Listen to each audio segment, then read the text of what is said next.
Viva! Esse é um pequeno experimento, uma proposta de fazer uma sequência de algumas coisas para pensar, ouvir música clássica.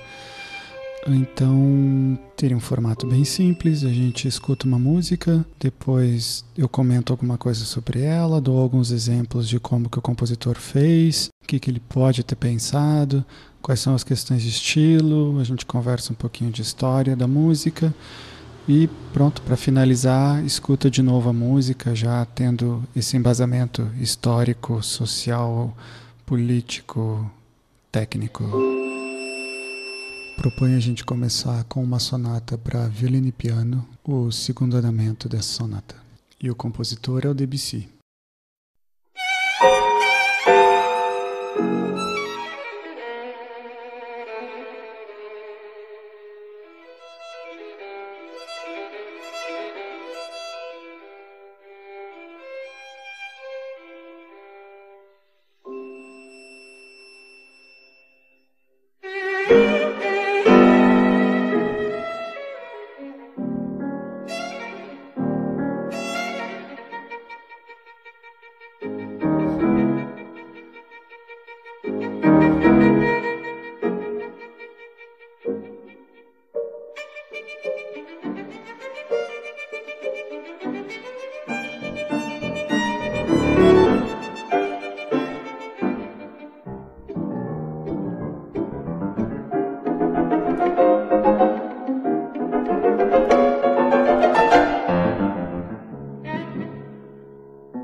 Essa é a belezinha da sonata para violino e piano, do Debussy, o segundo andamento.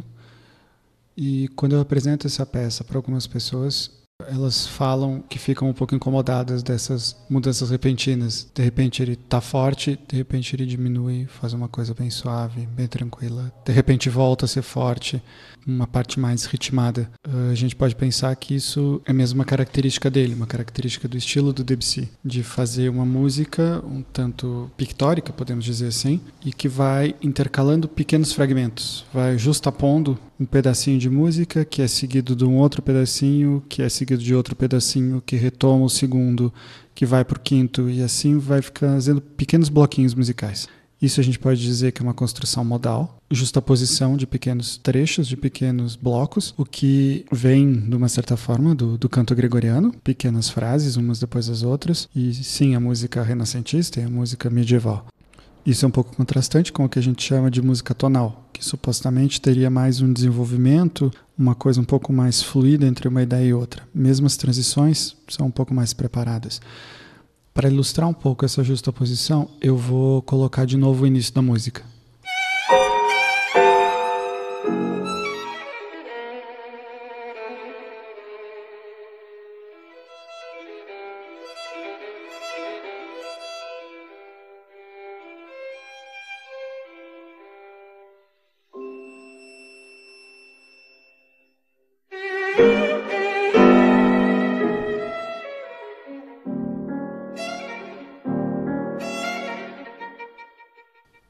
Esse é o iniciozinho, os primeiros 30 segundos de música, que eu dividiria ele em 3 partes, 3 grandes partes. A primeira parte é esse gesto inicial do violino, uma coisa bem forte e marcada, dizendo, cheguei, está começando, atenção.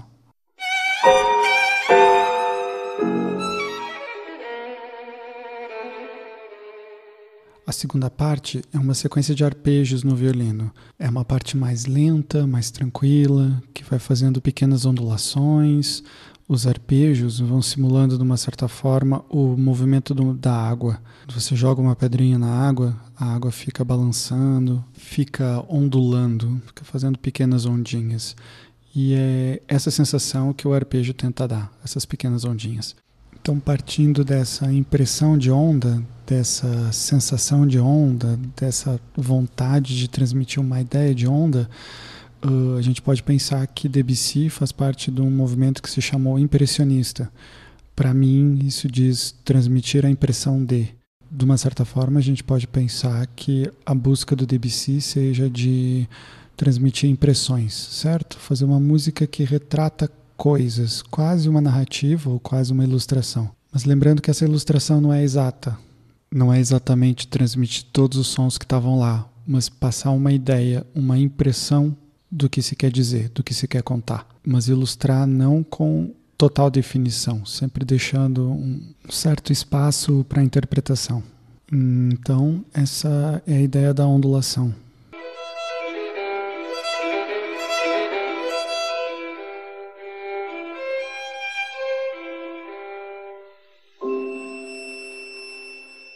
Eu adoro essa finalização da ideia da ondulação. Para mim é um dos lugares onde fica muito clara a preocupação do Debussy com o som em si, com a produção de um som, com a invenção de um som pela fusão dos instrumentos.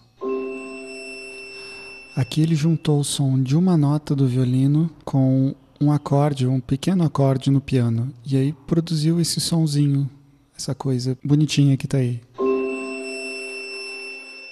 Então, retomando um pouco, a música começa com essa ideia forte, marcada, dissolve nessa pequena ondulação e depois retoma a repetição dessa coisa forte para ir para outro lugar, para seguir adiante. Uma estrutura mais ou menos comum na música, que é a ideia principal com a finalização, a retomada dessa ideia principal e a sequência da música para frente. Então eu proponho comparar essas duas partes fortes. Eu vou colocar uma depois da outra para a gente conseguir escutar claramente a diferença entre elas.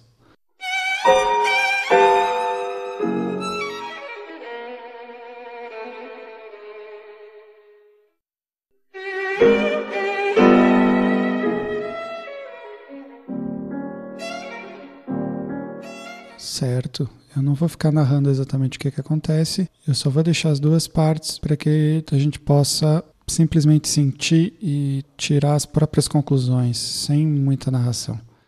Logo depois dessa segunda parte forte vem um motivo ritmado.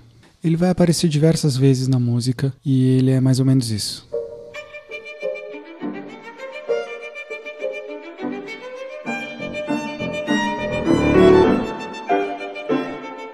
Então, como é possível perceber, ele sempre tem uma pulsação, que é contínuo, que segue, que vai conduzindo isso e todas as coisas vão acontecendo sobre esse pulso. Então eu proponho ouvir todas as aparições desse motivo durante a música. Eu vou colocar uma depois da outra para a gente conseguir ouvir de um jeito possível de comparar.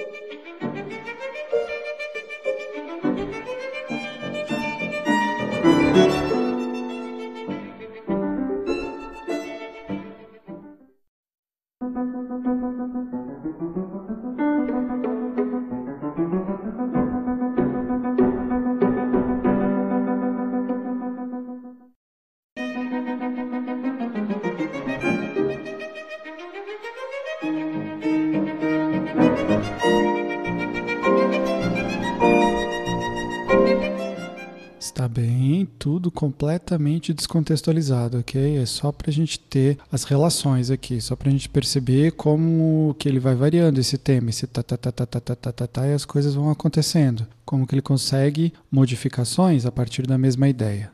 Pode até ficar bem chato ouvir só isso, mas é uma proposta didática, pedagógica, só para a gente conseguir comparar. E no contexto da música isso fica muito mais interessante, fica em relação, né? Nunca é uma coisa isolada. Música é sempre uma relação entre os objetos. A partir dessa ideia de objeto que se transforma, vamos observar como é que ele faz a transformação do caráter usando uma mesma frase musical. Eu vou tocar duas frases e a gente vai observar o espírito delas, certo? Qual a diferença delas? Elas são basicamente o mesmo texto, a mesma coisa está dita nas duas, só que elas são ditas de maneiras diferentes, com uma ambientação diferente, com um acompanhamento diferente, com uma luz diferente, tá bom?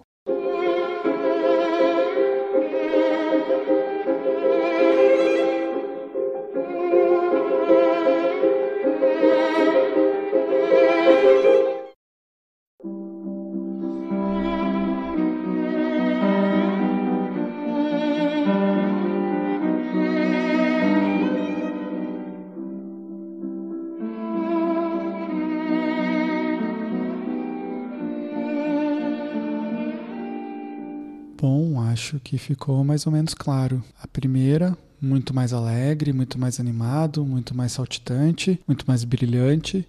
A segunda, tudo mais alongado, tudo mais lento, tudo mais fechado, tudo mais escuro. O texto é o mesmo, só que a forma de dizer e a forma de ambientar acaba tornando uma coisa um tanto diferente e transmitindo outras sensações. E já seguindo nessa linha de transformações e mudanças de ambiente e mudança de cores, como eu falei que Debussy estava muito preocupado com essa questão da cor, do som, vou colocar dois trechos. De novo, o texto aqui é muito parecido, é a mesma frase, mas ele vai fazer duas ambientações, duas colorações, se assim a gente pode dizer, duas colorações diferentes para essa mesma frase, duas roupagens. Ele vai procurar combinar sons para dar um clima diferente. Vocês vão entender um pouco do que eu estou chamando de luz e de cor, ouvindo essas duas frases com as cores diferentes.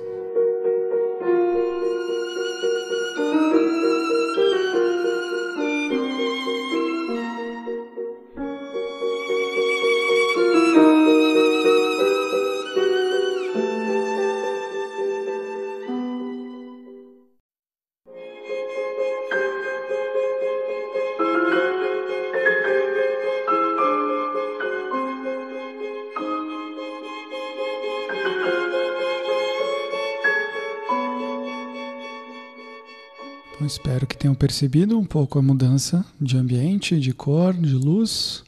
Falando de uma maneira bem simples, a primeira parte, usa o piano acompanhando, tam, tam, tam, tam, tam, tam, tam, e por cima disso tem o violino fazendo a melodia.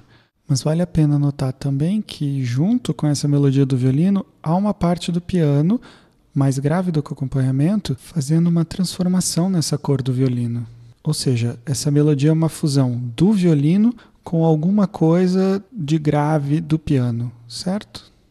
Na segunda, há uma inversão dos papéis. O violino faz o acompanhamento, fica lá no tam, tam, tam, tam, tam, tam, tam, contínuo, e sobre ele o piano faz a melodia. E faz a melodia bem no agudo, que dá uma luminosidade, podemos dizer assim, uma luz mais brilhante. Tendo em mente esses papéis de acompanhamento e de melodia, vamos ouvir mais uma vez, para que isso fique mais claro, mais consciente e mais agradável.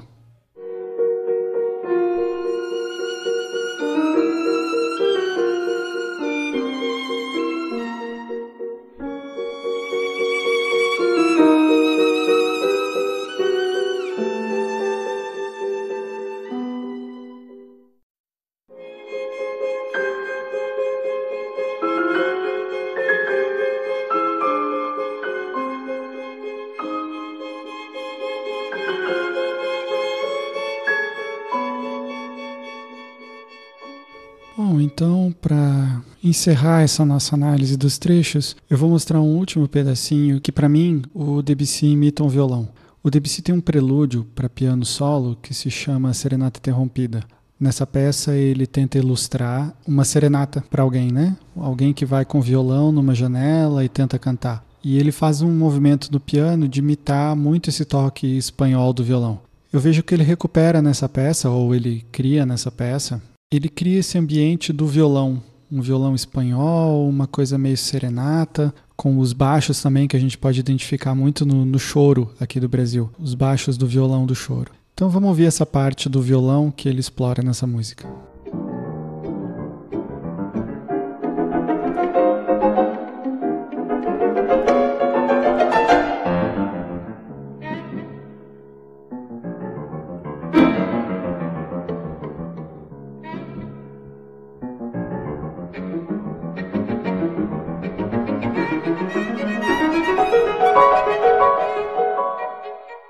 Está bem, então, é isso. Esses são os bloquinhos que, como eu tinha dito, a construção modal do Debussy usa justapostos, um atrás do outro, um depois do outro. Como a gente pode ver, são várias ideias que ele vai intercalando, variando, modificando, transformando, criando ambientes, criando cores para montar isso, uma espécie de narrativa, alguma coisa que se desenrola no tempo e que nos dá algumas sensações. A sugestão agora é a gente ouvir a música inteira de novo, à medida do possível não ficar se prendendo aos temas, aos motivos e simplesmente sentir esse fluxo. Tudo bem que a gente vai reconhecer, e é para isso mesmo que a gente fez essa análise, para que a gente reconheça melhor e tire o melhor proveito disso e escute com mais profundidade. Mas ao mesmo tempo a gente não pode se deixar ficar preso na análise só em observar os temas e os motivos e ficar tentando perceber. A gente tem que reintegrá-los no todo e no contexto da música. Espero que isso de alguma maneira contribua para uma escuta mais consciente, mais profunda e, consequentemente, mais prazerosa, bem mais prazerosa e mais proveitosa da música clássica. Então vamos lá, Sonata para violino e piano de Debussy, o segundo movimento.